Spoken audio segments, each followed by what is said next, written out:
sort of manifested itself, which is funny because in the idea of time machines, one of the ways that they think it might happen is it might just sort of come into existence on its own if you just create the right circumstance for it.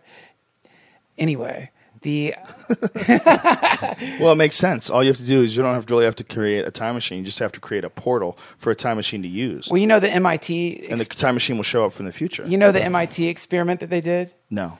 So MIT had this idea, which is like, okay, you know, if there's time travel, why haven't we seen time travelers yet? Right. And so what they did is the theory was, well, we'll create a press conference with shitloads of scientists, almost like a party, where a time traveler can come to this moment and communicate whatever he needs to communicate to the world. And so they threw this big thing where they had cameras and scientists and all this shit, because the idea being that at whatever point in the future that time travel is invented, they would know about this. They would know, and summit. they'll zap back to this What point. year was this they did this?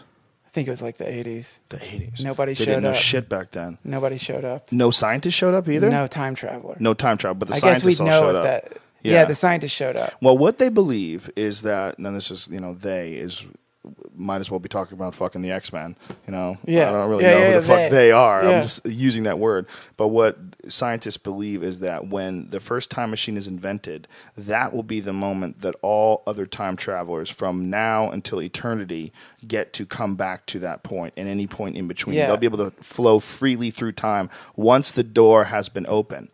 And until that door is open, there will be no time travelers. When we first started hanging out, you gave me a marijuana lollipop. This was like right at the beginning of our friendship. And I didn't know anything about eating pot or how strong it was or whatever. And I still remember this, eating it. And then you had just started let me open up for you on the road. And I think it was after a show, we're driving back, and I'd eat one of these things. And I'd never heard you say that idea before. And I remember you saying that. And right at that moment, the pot started kicking in. And I was like, oh, Jesus Christ. I think it was so intense, man. I thought I saw alien heads floating in the sky. I was just so freaked out.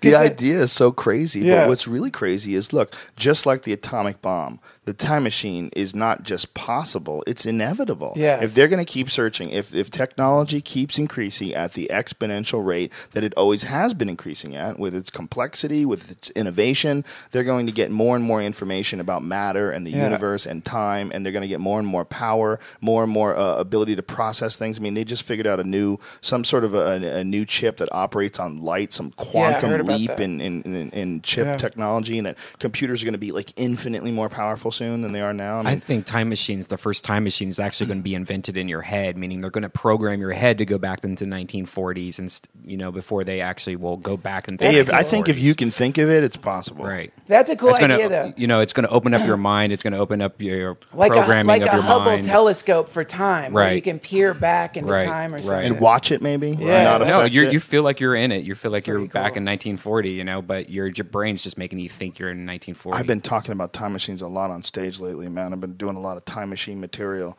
I just think the concept is so fascinating, and the grandfather paradox is so fascinating that it's such a stupid reason for people to believe that a time machine can never exist. There's a true story that I tell on stage that actually really did happen, where a guy came up to me and said that your time machine joke is funny, but time machines are impossible.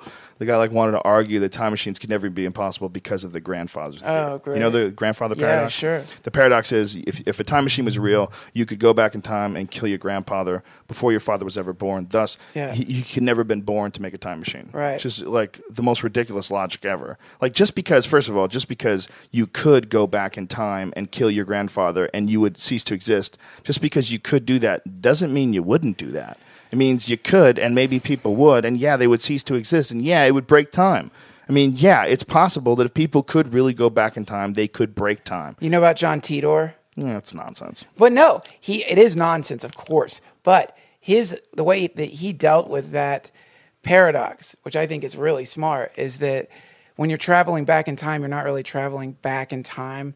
You're traveling into an alternate, like a multiple universe. Yes, I've heard it's similar to ours. And the further back you go, which is a really smart thing that he added to the hoax, because it's like it made it so that his predictions could be off a lot. Because they're not in this dimension. Because they're not in this dimension, but like the further back you go, the more the timelines kind of start splitting apart and diverging, so events don't line up exactly the same way.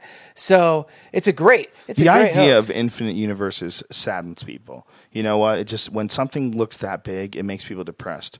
You know, when you tell people like maybe there are infinite lives that we are all living, you know, all consecutively, all right next to each other, and they're all completely different. The idea that is like, oh, it's like I am just barely getting through the fact that I'm, you know, living here in America on Earth in 2010. I'm barely wrapping my head around that.